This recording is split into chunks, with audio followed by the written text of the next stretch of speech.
প্রিয় দশম শ্রেণীর শিক্ষার্থী বন্ধুরা, তোমাদের সকলকে আরও একবার স্বাগত জানাচ্ছি তোমাদের ইউটিউব চ্যানেল ইওর ক্লাসরুমে।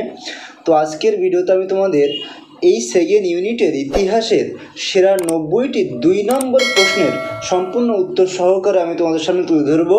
ঠিক আছে, সম্পূর্ণ পিডিএফ সহকারে তোমরা যে হোয়াটসঅ্যাপে স্ক্রিনে যে নাম্বার দেখতে পাচ্ছ, এই হোয়াটসঅ্যাপ নাম্বারে আমার সাথে যোগাযোগ করবে। তোমরা কী করে পিডিএফ পাবে আমি তোমাদেরকে বলে দেবো। এটা পেইড পিডিএফ 39 পে করলে হয়ে যাবে। তো তোমরা আমার সাথে হোয়াটসঅ্যাপে যোগাযোগ করো, কী করে তোমরা পাবে আমি তোমাদেরকে ডেফিনেটলি বলে দেবো। ঠিক আছে, তো এর আগে একটু দেখে নাও যে তোমরা কী কী পাবে। তো দেখো, শুধুমাত্র 90টা 2 মার্কস নয়, তোমরা আরও অনেক কিছু পাবে এই পিডিএফে, তাও একটু দেখে নাও। তো বন্ধুরা, তোমরা কিন্তু এখানে অধ্যায়ভিত্তিক সেকেন্ড ইউনিটের সমস্ত এমসিকিউ এসএকিউ পেয়ে যাবে আর 2 মার্কস পাবে। তাছাড়াও আমি কিন্তু তোমাদের ম্যাপ পয়েন্টিং দিয়ে দিয়েছি এবং এছাড়াও সাজেশান দিয়েছি কিন্তু সেকেন্ড ইউনিটের অল সাবজেক্টে, সেটাও তোমরা কিন্তু চাইলে নিতে পারো। তো তার জন্য তোমরা আমার সাথে হোয়াটসঅ্যাপে কথা বলো, ডিটেলস আমি তোমাদেরকে বলে দেবো কত কী লাগবে। ঠিক আছে, তো বন্ধুরা চলো একটু দেখে নাও 2 মার্কসের কোশ্চেনগুলো কী কী আছে। তো বন্ধুরা দেখো, এটা হচ্ছে 4th অধ্যায় সংঘবদ্ধতার গোড়ার কথা। তোমরা যারা এমসিকিউ এসিকিউ 2 মার্কস নিয়ে চিন্তা করছো, এই ভিডিওতে তার সম্পূর্ণ ডাউট ক্লিয়ার হয়ে যাবে। এখানে দেখো, প্রত্যেকটা প্রশ্নের উত্তর কিন্তু আমি পয়েন্ট ওয়াইজ করে রেখেছি। ঠিক আছে, আমি ডিটেলসে আজকে পড়ে শোনাচ্ছি না, আমি অন্য কোনো একটা ভিডিওতে তোমাদের কিন্তু অবশ্যই পড়ে শোনাবো। যারা পিডিএফটা নিতে চাও অতি অবশ্যই স্ক্রিনে দেওয়া হোয়াটসঅ্যাপ নাম্বারে আমার সাথে যোগাযোগ করো। তোমরা কী করে পাবে আমি তোমাদেরকে ডেফিনেটলি বলে দেবো। এছাড়া পরপর আমি কিন্তু সমস্ত তোমাদের হচ্ছে সাবজেক্টের আমি উত্তর সহকারে আলোচনা করব বা সামনে পিডিএফ তুলে নিয়ে আসবো, তোমরা চাইলে সেগুলো কালেক্ট করে নিতে পারো। এই প্রশ্নের উত্তরগুলো লিখলে তোমরা কিন্তু ফুল মার্কস পাবে। ঠিক আছে, এখান থেকে তুমি কিন্তু সমস্ত কোশ্চেন সেকেন্ড ইউনিটে কমন পাবে, কেউ আটকাতে পারবে না। ঠিক আছে, এছাড়া যারা টিউশন টিচার আছেন, যারা সময়ের অভাবে নোটস তৈরি করতে পারছেন না, আমি তাদেরকে বলতে চাই আপনি এই নোটসগুলো নিয়ে একবার একটু পড়ান, দেখবেন আপনার স্টুডেন্ট কিন্তু এখান থেকে সমস্ত কোশ্চেন কিন্তু কমন পেয়ে যাবে এবং তারা কিন্তু ফুল মার্কস এখান থেকে 2-এর মধ্যে তারা কিন্তু 2 পাবে। প্রত্যেকটা নোটস আপনি দেখুন এখানে সহজসাধ্য ভাষায় লেখা আছে। ঠিক আছে, প্রত্যেকটা নোটস কিন্তু এখানে সহজসাধ্য ভাষায় খুব সুন্দরভাবে কিন্তু লেখা আছে। ঠিক আছে, সুতরাং এটা যারা কালেক্ট করতে চান বা চাও, তারা অতি অবশ্যই স্ক্রিনে দেওয়া হোয়াটসঅ্যাপ নাম্বারে আমার সাথে যোগাযোগ করুন।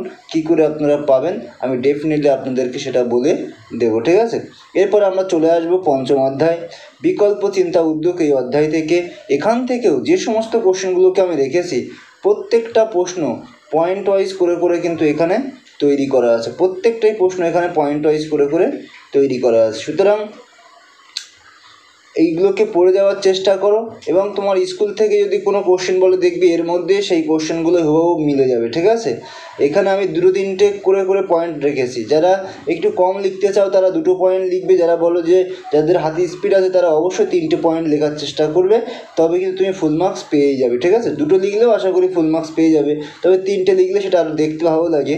ঠিক আছে, এবং বাড়িতে লেখাগুলো প্র্যাকটিস করো, বারবার এই কোশ্চেনগুলোকে পড়ো আর দেখো তোমার কাছে কিন্তু অত্যন্ত সহজসাধ্য ভাষায় এগুলো আমি তুলে ধরেছি। ঠিক আছে, অত্যন্ত সহজসাধ্য ভাষায়, সুতরাং চিন্তার কোনো কারণ নেই, এখান থেকেই তুমি সমস্ত কোশ্চেন কমন পাবে। এরপরে আমরা চলে আসবো 6ষ্ঠ অধ্যায় বিংশ শতকে ভারতের কৃষক শ্রমিক ও বামপন্থী আন্দোলন বৈশিষ্ট্য ও পর্যালোচনা। ঠিক আছে, এই টপিক থেকে বা এই অধ্যায় থেকে এখান থেকেও দেখো যতগুলো কোশ্চেন তুমি দেখতে পাবে, সমস্ত কোশ্চেনগুলোই কিন্তু পয়েন্ট ওয়াইজ করে সুন্দর এবং সহজসাধ্য ভাষায় আমি এখানে তোমাদের সামনে প্রেজেন্ট করেছি। ঠিক আছে, পিডিএফটা যদি তুমি একবার প্রিন্ট আউট করে নিয়ে পড়তে পারো, শুধু সেকেন্ড টার্মে নয়, এই অধ্যায়গুলোও কিন্তু তোমার মাধ্যমিকে কাজে আসবে। মাধ্যমিকের সাজেশান ওয়াইজ কিন্তু এগুলোকে আমি বানিয়েছি। সুতরাং এই প্রশ্নগুলো পড়ে গেলে আমার মনে হয় না এর বাইরে আর কোনো প্রশ্ন আসার সম্ভাবনা আছে। সব থেকে গুরুত্বপূর্ণ প্রশ্নগুলো এখানে আমি সংকলন করে রেখেছি। সমস্ত প্রশ্নগুলো খুব সহজসাধ্য ভাষায় এখানে কিন্তু উপস্থাপন করা আছে। ঠিক আছে, বিগত বছরের যে প্রশ্নপত্রগুলো আছে সেগুলো ভেবেচিন্তে কিন্তু এখানে বানানো হয়েছে। তো আশা করি সকলেই বুঝতে পারছো। এখানেই শেষ। এরপরে তোমাদের জন্য দেখো ম্যাপ পয়েন্টিং তৈরি করেছি আমি। 10 সেট ভূগোলের ম্যাপ পয়েন্টিং পেয়ে যাবে, 6 সেট ইতিহাসের পেয়ে যাবে। সুতরাং যদি এইগুলো করতে পারো তাহলে তোমার আশা করি কোনো প্রকার কোনোরূপ চিন্তা থাকবে না। যদি তোমার কোনো রকম ডাউট থাকে অতি অবশ্যই এই হোয়াটসঅ্যাপ নাম্বার আমার সাথে যোগাযোগ করো। কী করে পিডিএফ পাবে আমি তোমাদেরকে বলে দেবো। এটা হচ্ছে পেইড পিডিএফ, আমি আরও একবার বলি, এটা 39 পে করলে তোমাদের হয়ে যাবে। যারা নিতে চাও অতি অবশ্যই আমার সাথে স্ক্রিনে যোগাযোগ করো, ঠিক আছে? তো বন্ধুরা, ভিডিও আর বেশি দীর্ঘায়িত করবো না। যদি ভিডিওটি ভালো লাগে অবশ্যই একটা লাইক করবে, কমেন্ট করবে, শেয়ার করে দিও বন্ধুদের সাথে। আর যদি তুমি আমার চ্যানেলে নতুন হয়ে থাকো অতি অবশ্যই চ্যানেলটিকে সাবস্ক্রাইব করে দিও। তো আজকের ভিডিও এই পর্যন্ত, দেখা হচ্ছে এরকম কোনো একটা ইম্পর্টেন্ট ভিডিওতে। ততক্ষণে সবাই খুব ভালো থাকবে। সবাইকে অনেক অনেক ধন্যবাদ।